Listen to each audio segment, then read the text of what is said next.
안녕하세요. 제니 선교사입니다. 주님과 동행하는 삶, 동행이란 5번째 시간입니다. 오늘은 주님과 동행하는 단계에 대해 말씀드리겠습니다. 주님과 동행하는 단계는 세밀하게 분류하면 젖을 먹는 어린아이 수준부터 단단한 음식을 먹는 수준까지 여러 단계가 있습니다. 단단한 음식을 먹는 수준의 단계는 영분별이 가능한 장성한 사람을 의미하며 이들은 연단을 받아 선악을 분별하는 자들입니다. 고린도전서 3장 1절에서 3절 형제들아, 내가 신령한 자들을 대함과 같이 너에게 말할 수 없어서 육신에 속한 자, 곧 그리스도 안에서 어린아이들을 대함과 같이 하노라. 내가 너희를 저주로 먹이고 밥으로 아니하였노니 이는 너희가 감당하지 못하였음이거니와 지금도 못하리라.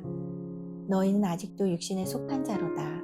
너희 가운데 시기와 분쟁이 있으니 어찌 육신에 속하여 사람을 따라 행함이 아니리요. 히브리서 5장 12절에서 14절 때가 오래되었으므로 너희가 마땅히 선생이 되었을 터인데 너희가 다시 하나님의 말씀의 초보에 대하여 누구에게서 가르침을 받아야 할 처지이니 단단한 음식은 못 먹고 젖이나 먹어야 할 자가 되었도다.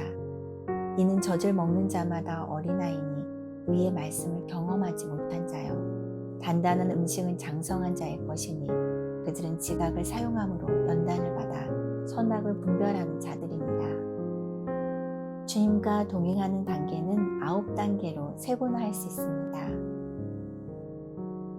주님과 동행하는 첫 번째 단계는 성경 말씀만 붙드는 단계입니다. 보통 지인들을 통해서 또는 어떤 경로를 통해서 교회를 다니게 됩니다. 처음 교회를 다니면 말씀과 기도를 배우게 됩니다. 그런데 일부 교회에서는 성령님을 인정하지 않고 오직 성경 말씀만 인정하는 잘못된 교리를 말합니다. 잘 생각해 보십시오. 성경 말씀은 하나님의 감동에 의해 쓰였습니다. 즉 성령님과 성경 말씀은 떼래야 뗄 수 없는 불가분의 관계라는 것입니다.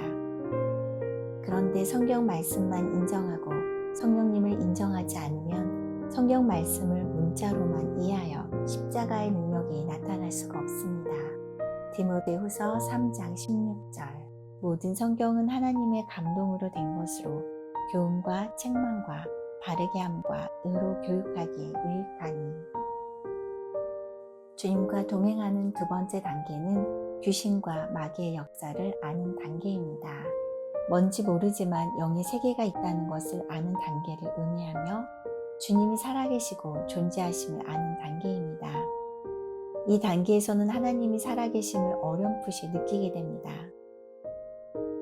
영이 민감한 사람이 뒤에 뭔가가 인지되어 뒤돌아보면 아무것도 없을 때가 종종 있습니다. 보이지 않는 무언가를 인지하지만 설명할 수가 없습니다. 왜냐하면 이것은 영에 관련된 사항이기 때문입니다. 골로새서 1장 15절 16절 그는 보이지 아니하는 하나님의 형상이시오 모든 피조물보다 먼저 나신 이시니 만물이 그에게서 창조되되 하늘과 땅에서 보이는 것들과 보이지 않는 것들과 혹은 왕권들이나 주권들이나 통치자들이나 권세들이나 만물이 다 그로 말미암고 그를 위하여 창조되었고. 주님과 동행하는 세 번째 단계는 성경을 통독하는 단계입니다. 세상에는 보이지 않는 무엇이 있는데 알 수가 없습니다. 그래서 무엇인가를 알기 위해서 성경 말씀을 읽기 시작합니다. 성경 말씀을 읽다 보면 성경 말씀이 진리라는 사실과 성경 말씀이 하나님이라는 사실을 알게 됩니다. 그래서 성경을 읽기 시작하면서 통독하는 수준으로 더 성숙해지는 단계에 도달하게 됩니다. 요한복음 1장 1절 태초에 말씀이 계시니라. 이 말씀이 하나님과 함께 계셨으니 이 말씀은 하나님이시니라. 요한복음 8장 32절 진리를 알지니 진리가 너희를 자유롭게 하리라. 주님과 동행하는 네 번째 단계는 구원을 얻는 방법을 정확히 아는 단계입니다. 영생이 너무 중요하다는 것을 알게 되고 성경에서 구원의 핵심 원리를 찾는 수준에 도달하게 됩니다. 이 단계에서는 성경 구절을 묵상해서 구원의 핵심 원리를 찾아 정리하는 수준에 이르게 됩니다. 이 정도 수준이 되면 주님과 깊이 만나보고 싶은 마음이 생기기 시작합니다. 에베소서 1장 13절 그 안에서 너희도 진리의 말씀 곧 너희의 구원의 복음을 듣고 그 안에서 또한 믿어 약속의 성령으로 인치심을 받았으니 그래서 주님께 간절히 기도합니다. 저도 다윗과 모세같이 주님과 친밀하게 대화하고 싶습니다. 저는 주님과 동행하고 싶습니다. 이렇게 기도를 시작하는 단계가 됩니다. 주님과 동행하는 5번째 단계는 주님과 교제하는 단계입니다. 주님은 우리에게 믿음을 더하여 주시고 자녀로 인쳐주셔서 성령이 부어지는 단계가 됩니다. 즉 미세하지만 처음으로 주님과 소통하는 단계가 된 것입니다. 기쁜 기도를 하면 주님과 소통이 되는 수준이며 하나님의 강력한 임재가 있는 장소에서는 주님께 사랑한다는 말씀을 듣는 단계입니다. 그리고 주님의 은혜를 입어 성경 말씀이 꿀송이같이 달고 예배 시간이 그리워지고 주님의 은혜로 눈물을 자주 흘리는 단계입니다.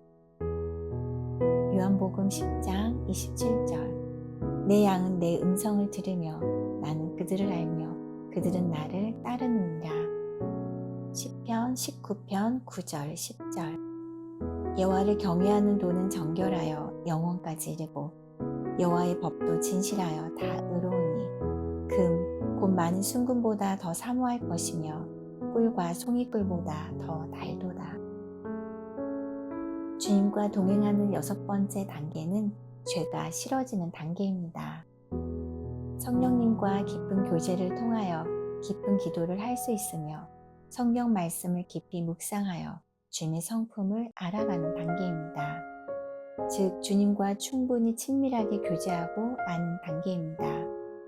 성령 세례를 받아서 내 안에 성령님의 내주하심을 확실히 알게 되고 주님과 소통하는 단계입니다.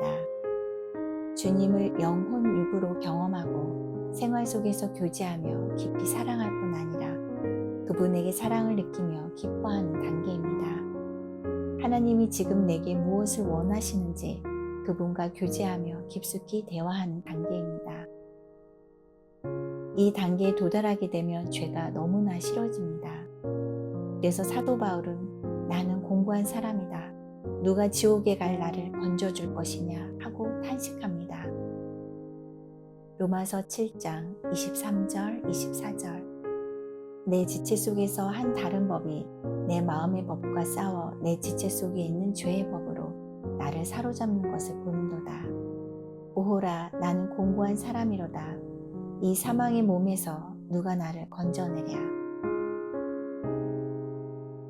주님과 동행하는 7번째 단계는 순교를 하고 싶은 단계입니다. 주님을 증거할 때 죽음의 유혹도 두려워하지 않는 단계가 됩니다. 순교는 무서운 것이 아니라 주님이 주시는 특권이라는 사실을 알게 됩니다. 시편 116편 15절 그의 경건한 자들의 죽음은 여호와께서 보시기에 귀중한 것이로다. 주님과 동행하는 8번째 단계는 다시 오실 주님의 재림을 사모하는 단계입니다. 순교하는 것도 두렵지 않습니다.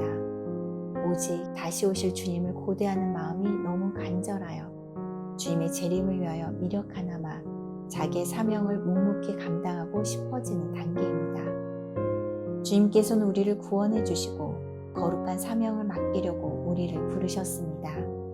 디모데후서 1장 9절 하나님이 우리를 구원하사 거룩하신 소명으로 부르심은 우리의 행위대로 하심이 아니요 오직 자기의 뜻과 영원 전부터 그리스도 예수 안에서 우리에게 주신 은혜대로 하심이라. 주님과 동행하는 9번째 단계는 주님과 연합하는 단계입니다. 예수의 성품으로 성화하고자 하는 단계입니다. 즉 십자가 복음이 머리에서 인지되는 수준이 아니라 마음에 연합되는 수준을 말합니다. 갈라디아서 2장 20절. 내가 그리스도와 함께 십자가에 못 박혔나니 그런즉 이제는 내가 사는 것이 아니요 오직 내 안에 그리스도께서 사시는 것이라. 이제 내가 육체 가운데 사는 것은 나를 사랑하사 나를 위하여 자기 자신을 버리신 하나님의 아들을 믿는 믿음 안에서 사는 것이라.